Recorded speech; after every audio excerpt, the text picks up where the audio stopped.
Hello there, this is Dan, and you're about to listen to an extract from an episode of the Cushing Podcast. Unfortunately, our homepage at noisybark.com is no longer online, but we hope to have a new homepage set up soon. Watch for updates on Facebook and Twitter under @LeeCushingPod.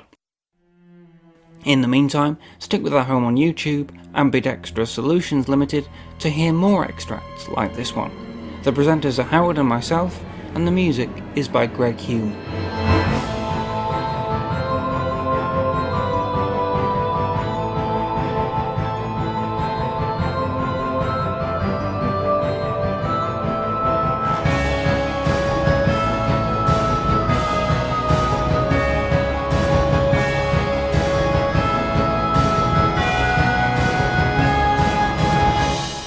Hello everybody, and welcome to a special experimental Lee Cushing Podcast extra recorded on location using my new mobile phone, and I hope that the sound quality will be sufficient for your needs. But yeah, the reason we're recording it on location, Howard, is...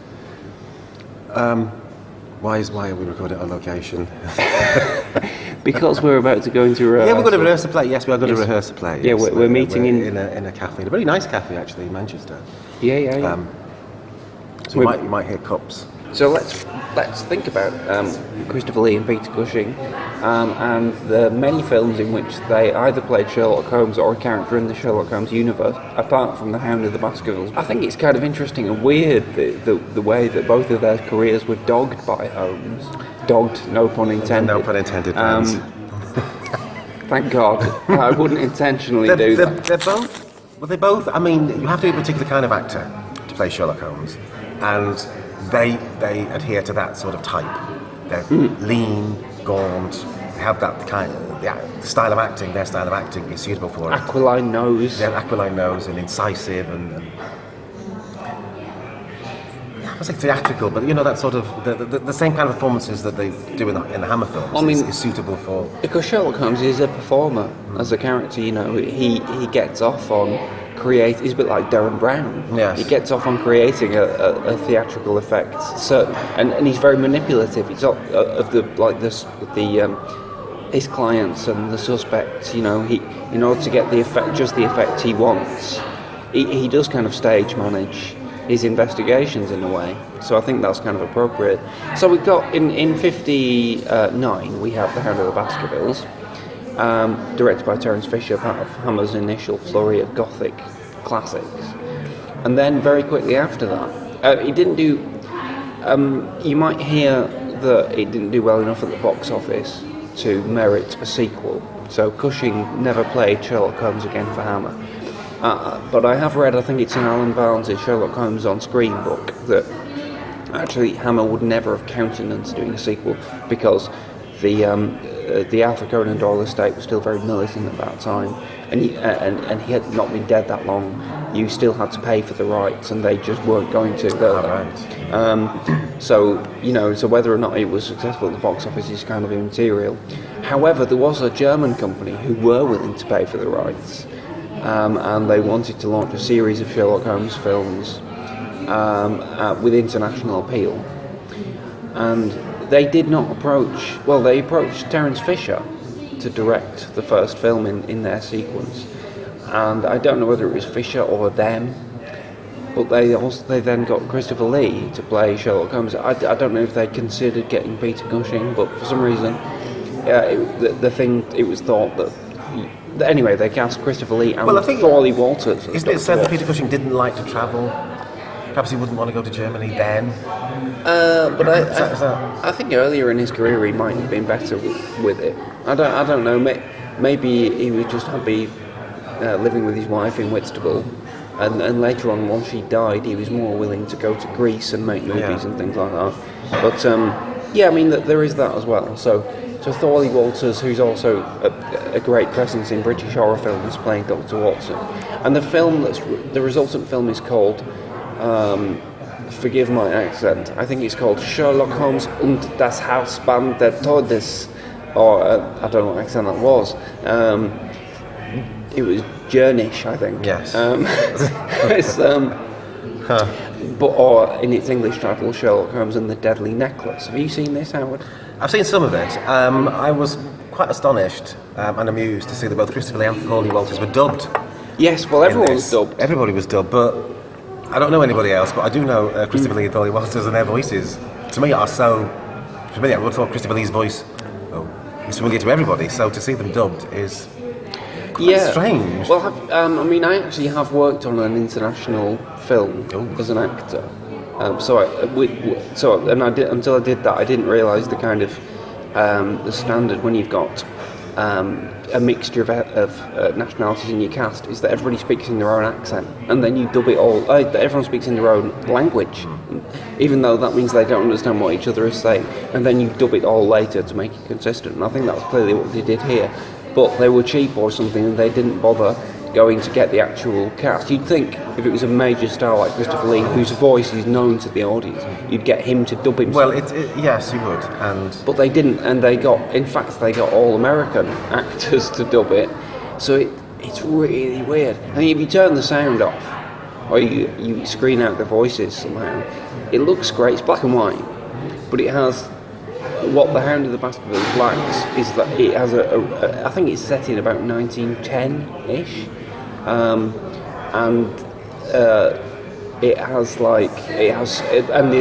the London exterior locations are actually filmed in Ireland, whereas the studio interior is, I think, filmed in France.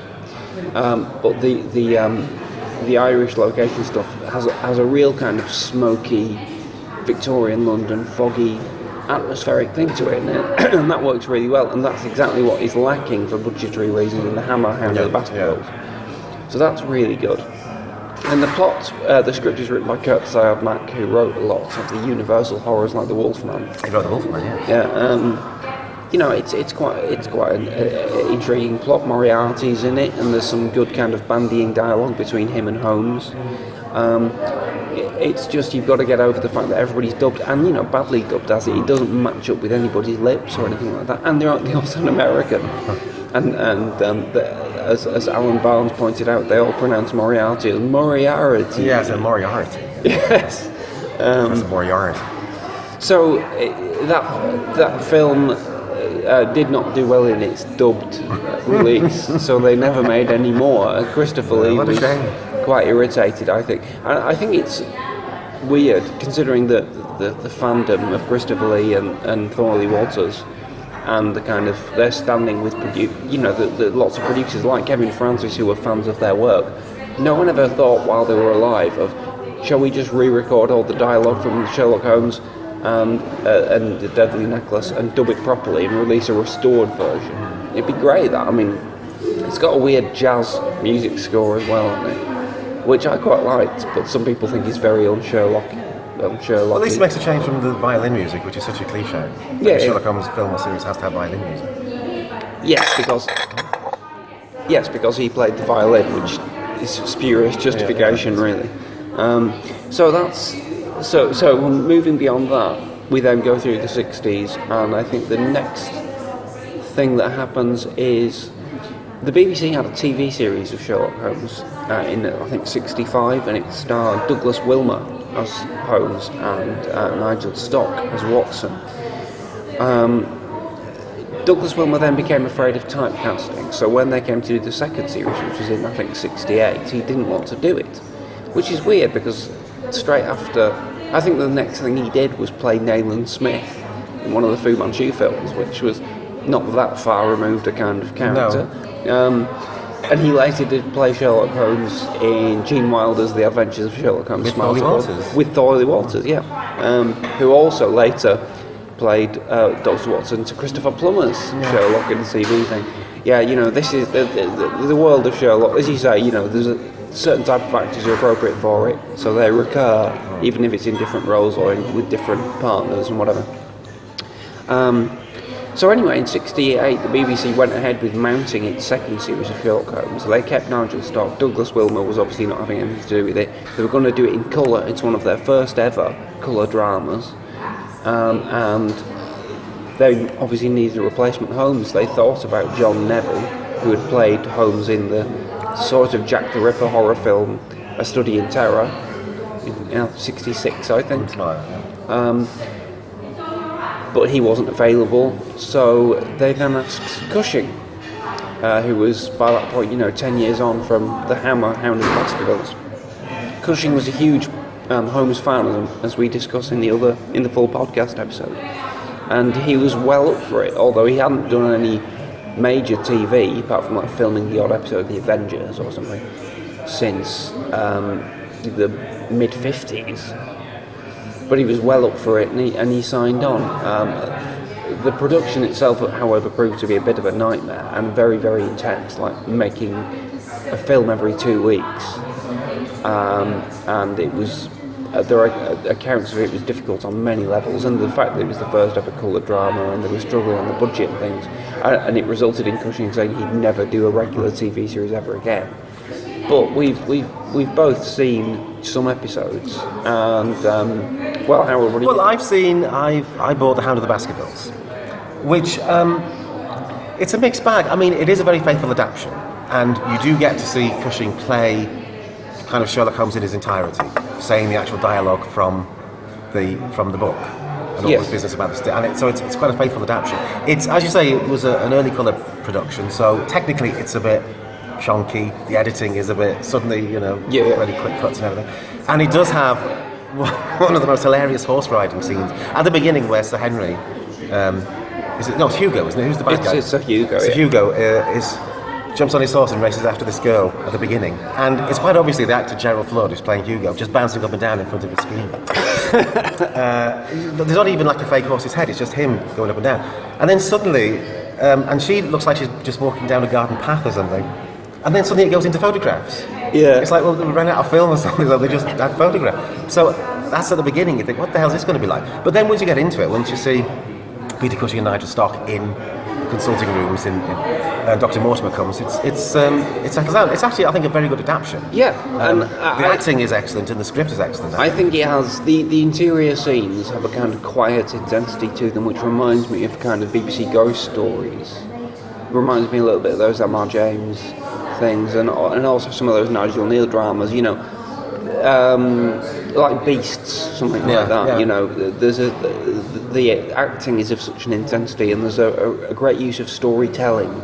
You actually, unlike in many versions of Hound of the Baskervilles, there's a scene near the start with Sir Charles, who's normally, he dies off screen before the beginning, and he tells the story of the Baskerville curse to Dr. Mortimer and Stapleton. I think they're having like a gentleman's drink together, and it's a really spooky scene. It's really nice. Then later in the story, when you actually go to Dartmoor and you've got the external filming, they filmed on Dartmoor. It's the first ever Hound of the Baskervilles filmed on the appropriate locations. I mean, the Hammer one was made in Surrey, and it looks great. I think also, the episodes of the Hound of the Baskervilles were done quite early in the series, in the shooting of the series, so they hadn't started to run out of money yet. And Cushing probably wasn't as stressed out as he later was. I mean, there are things like, there's, as you say, it's very faithful, and near the start of the book, there is a foot chase with a hansom cab in London. Yeah. And they do that, but they do it in a deserted street somewhere on the outskirts of London. They obviously couldn't afford any extras or anything. But it looks nice. Yeah, it looks good. And Peter Cushing is allowed to play all the facets of the characters, the humour. In Hound of the Baskervilles, in the film, he's just very dashing. He's very kind of Van Helsing-like, I think, and very sort of.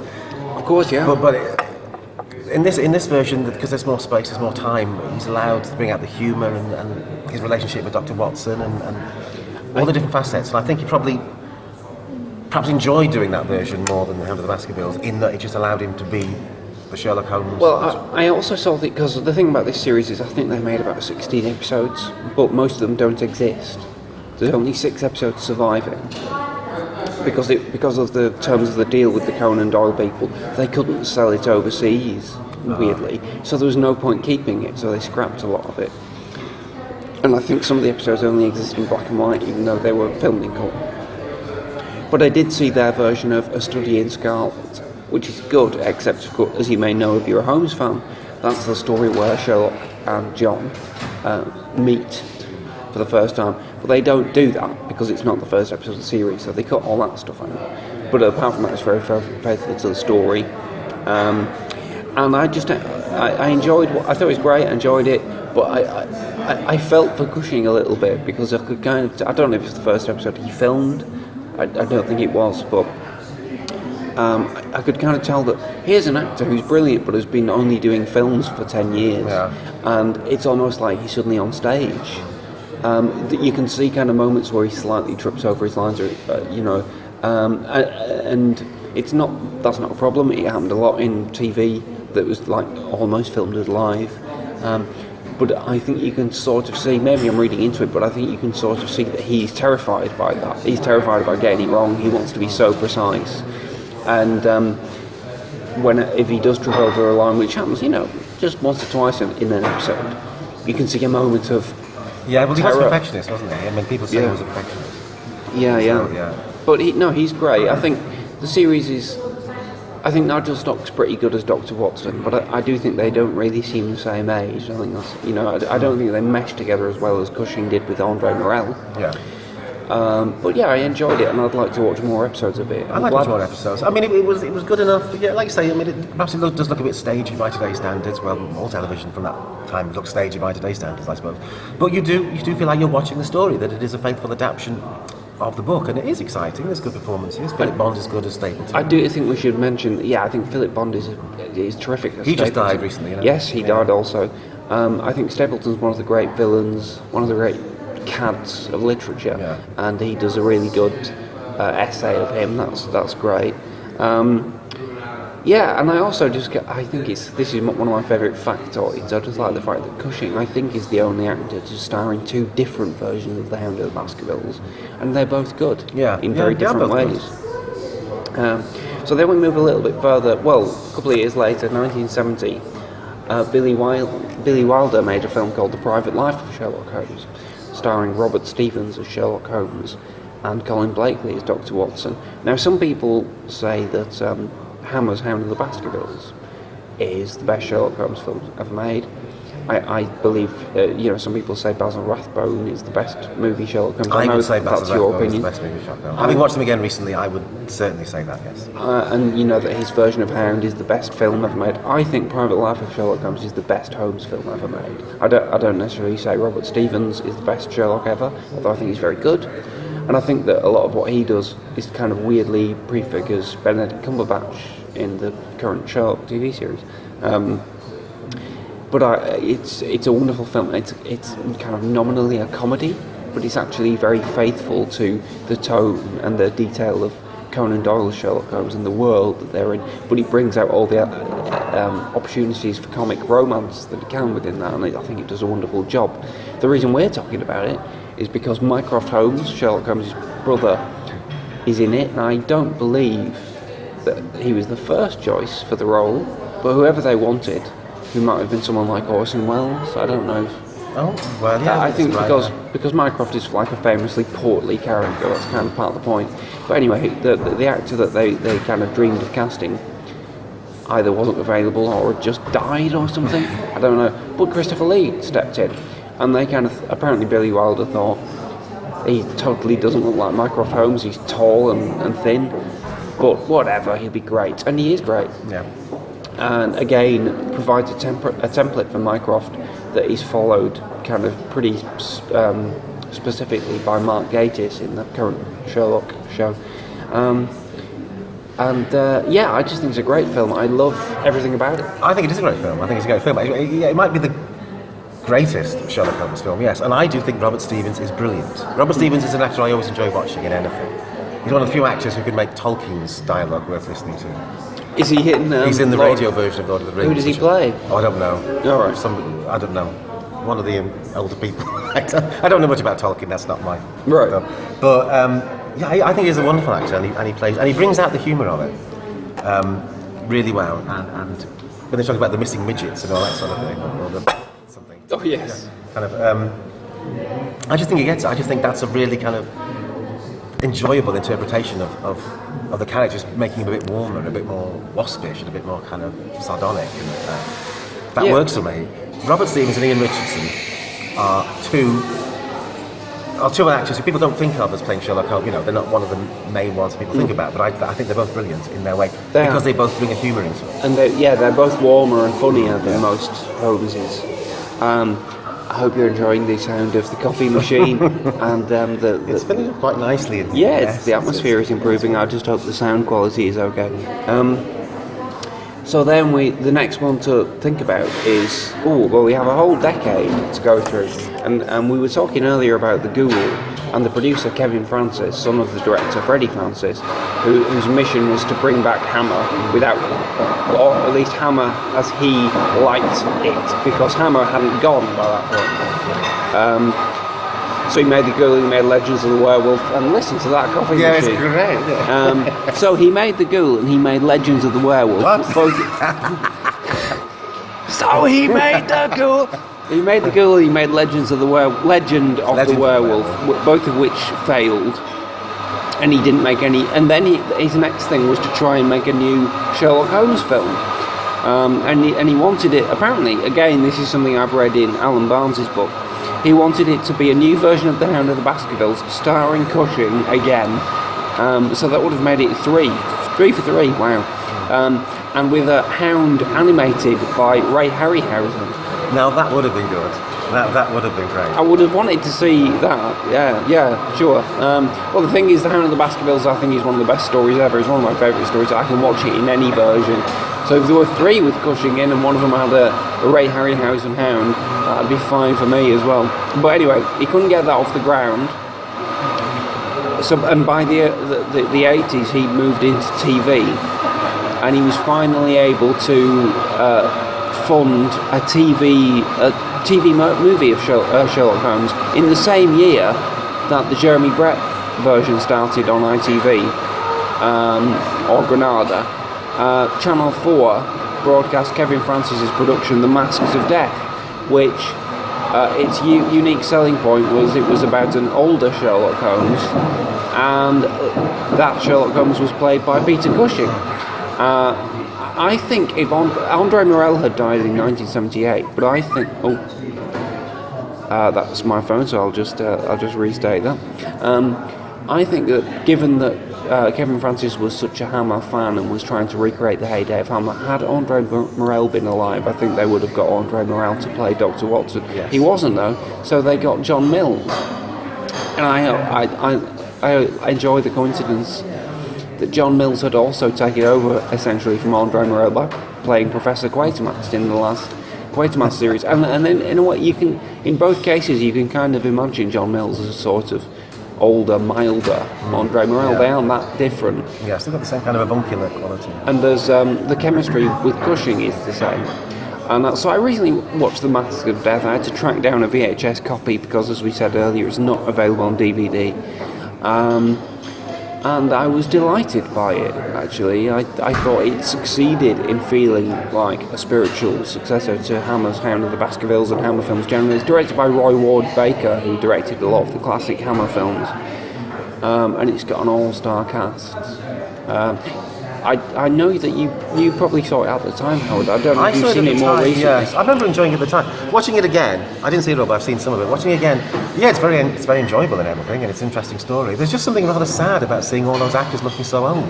They are all so Peter old. Cushing looks so, and Anne Baxter, who plays Irene Adler, died just a year or so later. It's one of her last parts. Right. Ray Milland died a couple of years later. Anton Diffring died a few years later. Yeah. There's great all-star cast in it. There's John Mills lived to be about 300, so he went on.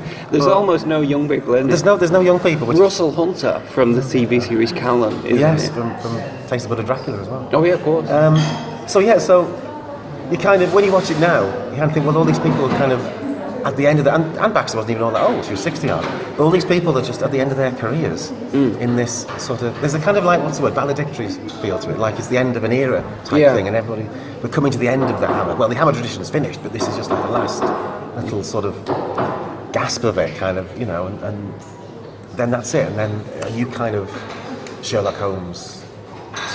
Well, it was the handing over, in a way. I see it as the handing over to Jeremy Brett, who took it through the 80s and 90s, from that point, really. I mean, I think Cushing's very good. Yes. He's absolutely terrific, and he's got all his old energy despite being, looking This is the thing, very he old. looks old, but he's still really energetic, he's still really kind of physical. That's the thing about him. Even when, after his wife died, he did lose an awful lot of weight, became very gaunt.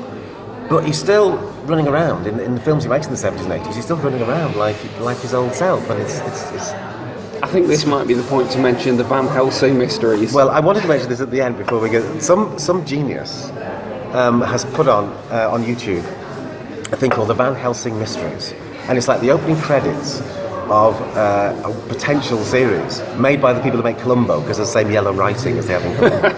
And it's as if they made a series about Van Helsing in the 1970s, with Peter Cushing playing Van Helsing, running around solving mysteries, also starring Michael Coles, apparently. You've got to watch it. Go on YouTube and type in the Van Helsing mysteries. I promise you'll enjoy it. It's entirely assembled from footage from Dracula from the film, AD 72. just from Dracula AD 1972. But it looks great. It looks like it really is a series.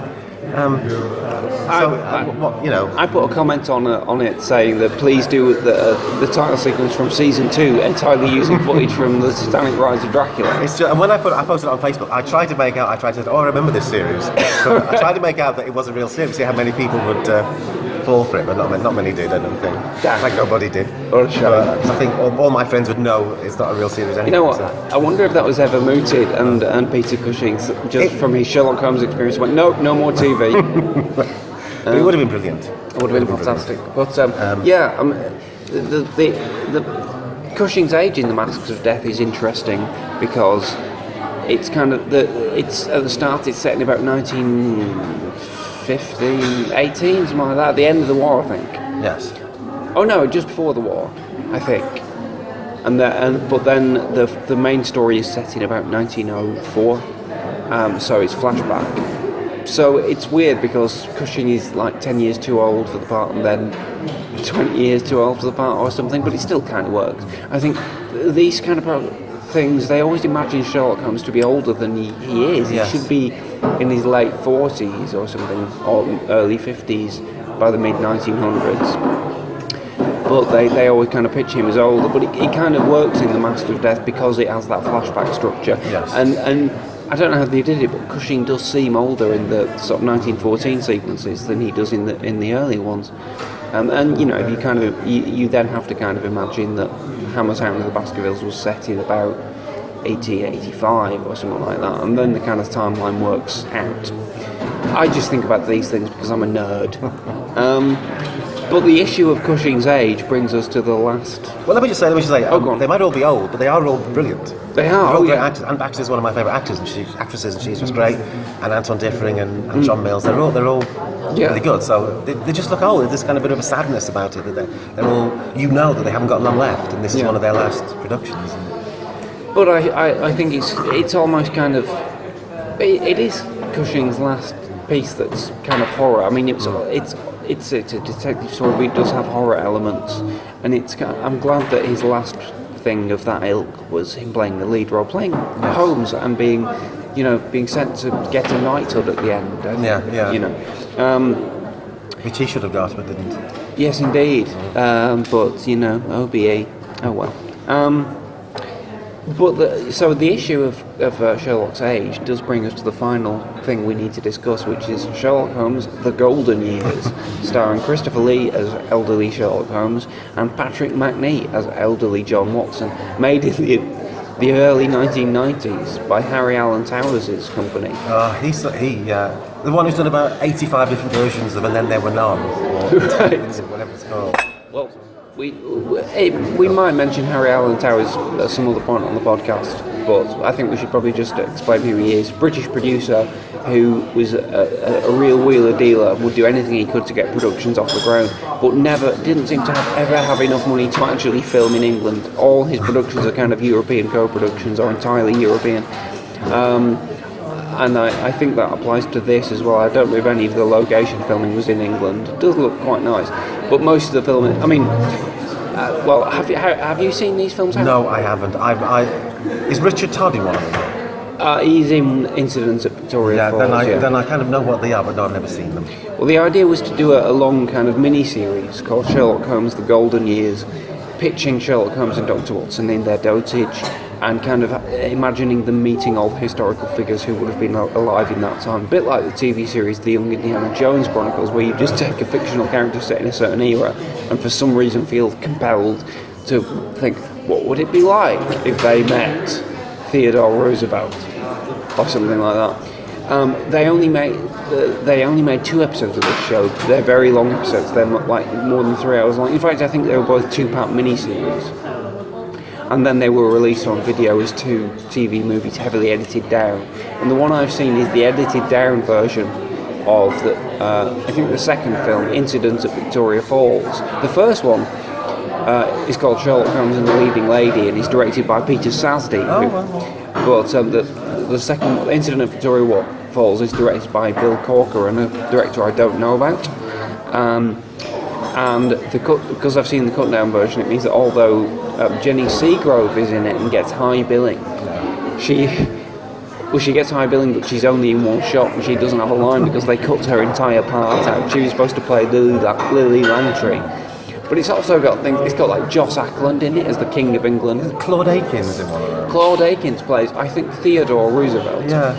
Franklin D. Roosevelt was the younger one, wasn't it? I think so. So it's Theodore Roosevelt. Yes, he was, yes. And I did kind of quite enjoy it. It's got a kind of all-star Agatha Christie kind of Peter Ustinov sort of vibe to it. And it's daft. I like that. And Christopher Lee and Patrick Macnee are having great fun as Holmes and Watson. They actually were at school together, but I think we mentioned earlier in the show that they died within a week of each other. They were almost exactly the same age, and they'd been in school plays together, pre-teen, and here they are reunited, and I think they just have great fun. Like in The Massacre of Death, they're both far too old for Holmes and Watson at that time. It's set in about 1910 again. It should be about 1925, given how old they are, but whatever. But no, they do it really well. They have a zest to them. I think a lot of it's filmed on location in South Africa, and looks great. There's a fantastic sequence where a lot of it's set on the train, so again, that kind of Agatha Christie vibe. And Sherlock Holmes becomes interested in talking to Theodore Roosevelt, played by Claude Akins, the star of some great westerns and B movies. Some great westerns, yes, and Kolchak the original film of The Night Stalker. Oh, he's in that. I have seen that. He plays the rather belligerent cop who's on Kolchak's case all the time. Oh, okay. I forgot he was in that. But he is. I saw him in a western. Yeah, he's in Return of the Seven, the sequel to The Magnificent Seven with Yul Brynner and nobody else from the original film. And he's also in the 5th Planet of the Apes film. He's in Inherit the Wind as well. Oh, I don't know that one. And the Caine Mutiny. He plays tough guys in things, and he's usually the bad guy. Anyway, he does a very nice twinkling-eyed performance as Theodore Roosevelt in this film. There's a great bit where Sherlock wants to speak to him, but he can't find him on the train, and the train porter says to him, he's on the front of the train, and he cuts to an exterior shot, and the train's going along with Claude Akins on the front of it, sitting on the prow of it, and Sherlock goes and joins him. So you have this whole dialogue scene, which is literally Claude Akins and Christopher Lee, not stunt doubles, sitting on the front of a moving steam train in somewhere in Africa, just chatting and looking well cool in like immaculate suits. So it's got things like that in it. It's probably not a great one for Sherlock Holmes fans, but it is quite enjoyable. And if you like, obviously we love Lee. I love Patrick Macnee. He's an actor who could be absolutely terrible in any project that he wasn't really interested in having, which is most of what he did. I think he's great in the Avengers throughout it. He obviously loved that. But other things like, he's dreadful in an episode of Murder, She Wrote. I've seen. That's because he's doing a really bad northern accent. For some reason they've told him to do, or he's chosen to do, a northern accent, and he can't do a northern accent. It's a really bad one. Yes, he did. I don't know for whatever reason. I saw that not so long ago. It's not the first time he played Dr. Watson either. He also played Dr. Watson in an interesting TV movie called Sherlock Holmes in New York from 1976, starring Roger Moore. Yes. And Patrick Macnee is really terrible as Dr. Watson in that. He seems to be trying to do an impression of Nigel Bruce, but with a husky voice, and he's just awful. Even though I do quite enjoy the film, which has also got Charlotte Rampling as Irene Adler, John Huston as an excellent Moriarty, I think one of the best. And even Roger Moore's quite good as Holmes. Well, I can't picture because you know what the worst Hound of the Baskervilles is, don't you? Or the worst one made in English-speaking. Well, I imagine you're going to talk about the Peter Cook one. No, that's terrible. But that's that kind of speak. No, I'm going to talk about the Stuart Granger one. Oh, of course, the Shatner one. The really, really, really terrible TV movie where everybody's miscast. Stuart Granger is Sherlock Holmes. An actor called Bernard Fox plays Dr. Watson. Bernard Fox played sort of like. Well, it's sort of like stiff upper-lipped English gents, but it's almost like he's sending them up all the time. He's in Columbo a couple of times. I think he's in Bewitched as a regular role in that. I think he's like a comedy actor, really. He's not sort of, and William Shatner is the villain, and he's just. I've got to see it. I've seen it. You've got to see it. It's a film where they do everything wrong. There's no atmosphere. Everybody's miscast. There's no tension. The Hound looks rubbish. I mean, really, it's worth watching to see how bad somebody can do. I've watched a few minutes of it, and it's enough to tell how bad it is. It's on YouTube, folks. Check it out. I think I will sometime when I'm, really wanting to kill myself. I'll watch it. You can't. But there's I've got an English actress called Jane Merrow in it. Who's in a few. I think she's in Hands of the Ripper and one or two horror films or British thrillers at the time. She went to America, must have done and made this film, and then didn't do anything again. I don't think she was too embarrassed. Damn.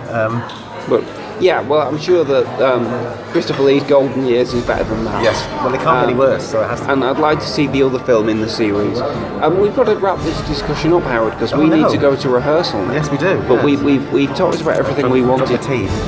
Yes, me too. We talked about everything we wanted to, and it's got kind of noisier in this cafe now. So I hope that the listener can still hear us.